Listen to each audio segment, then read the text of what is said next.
The Urantia's philosophy is something I would call integral. It's integrating truth, beauty, goodness, matter, mind, spirit, and a lot of other things. And as you may know, there's a movement called the Integral Movement, which is doing the very same thing. And to me, it's in parallel with the Urantia movement, but it's a philosophical movement founded by Ken Wilber and others. And Terry is a primary senior student of Ken's work and has been... I wouldn't call myself a student of Ken's work. I'm a collaborator. A collaborator, I should say, a collaborator with Ken, and in fact is author of a very important book called Integral Life Practice. And he runs the Bay Area Integral organization, which he's going to tell you all about and about his work for a few minutes. I'll turn it over to you, Terry. Okay. What I'm hearing and appreciating is that there's something truly inspiring in this space. And what's inspiring is an integration, an ever evolving integration that we're all participating in which a variety of inspiring views that have been the source of value, that have drawn us from divided, unhappy, so-called egoic, limited perspectives, beauty, truth, goodness, love, divinity, are pulling us to something universal, and that has been proceeding in a very special way in the 20th century, in an evolution beyond metaphysics, an evolution into something truly universal. And the Urantia book is an expression of that. Integral theory is an expression of that. My attitude is that there's something going on that's bigger than our names for it and our interpretive structures for it. There's a marriage of rationality, not the kind of science that's being practiced commonly by scientistic fundamentalists, certainly, but a rational clarity and a spiritually inspired understanding that is coming together in a synthesis. We could call it non-dual, but it's incarnationally non-dual.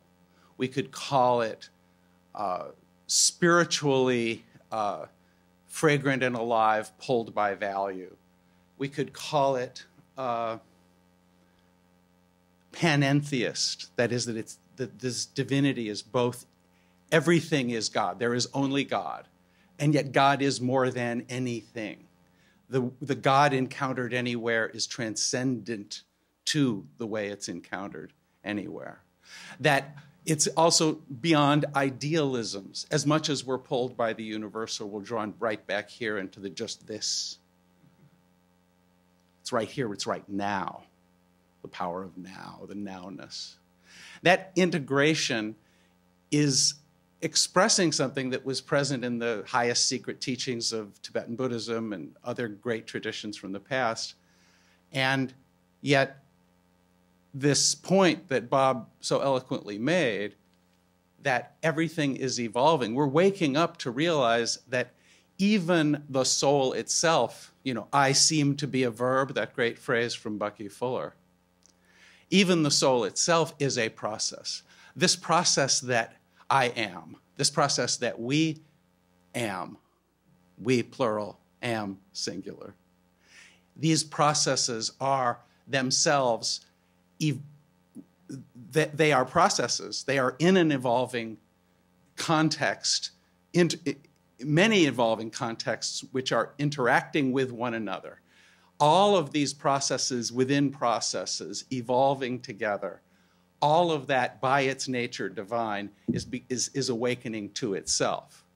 That is the context out of which all this work is taking place. In that, though, there is something very particular that you are here to do. As much as our awakening to the universal is transforming us, there is actually a particular instantiation that will never come into being unless your soul realizes its own full potential and finds its way into its own unique incarnation.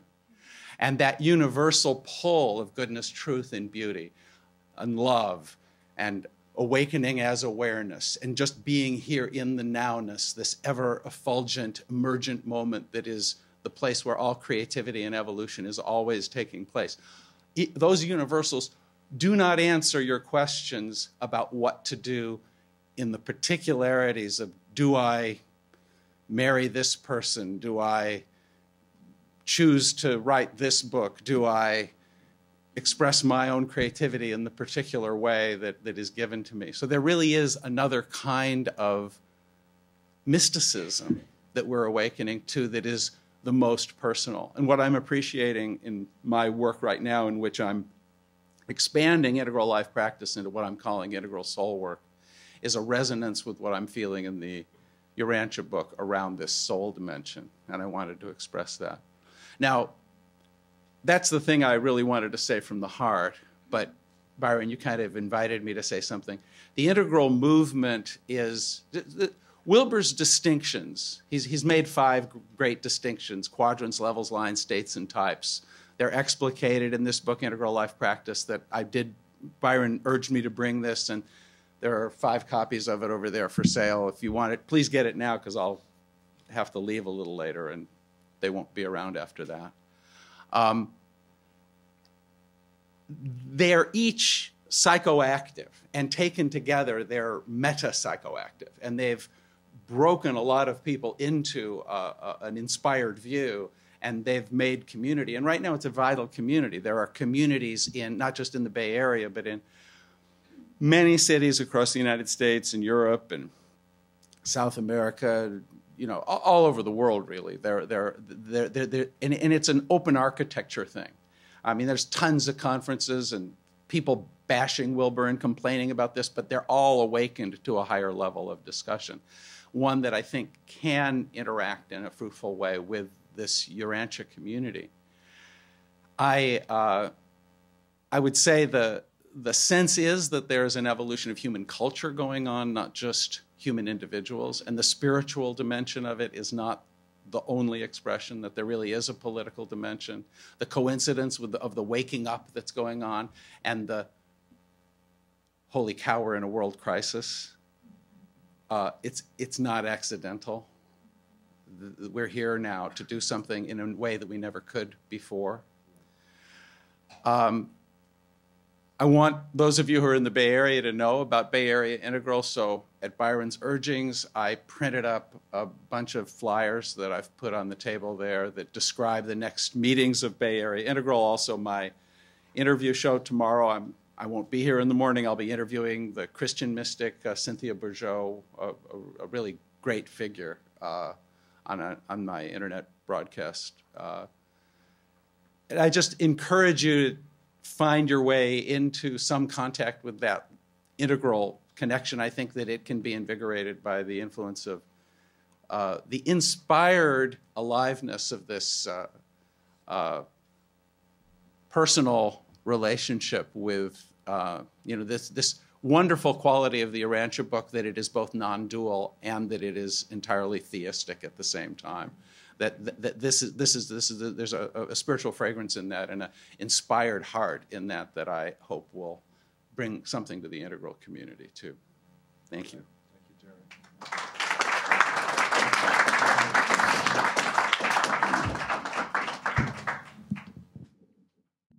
Many thanks, Terry, for coming here and sharing with us. And I'm hoping that these 2 different communities can get a greater interaction and rapport.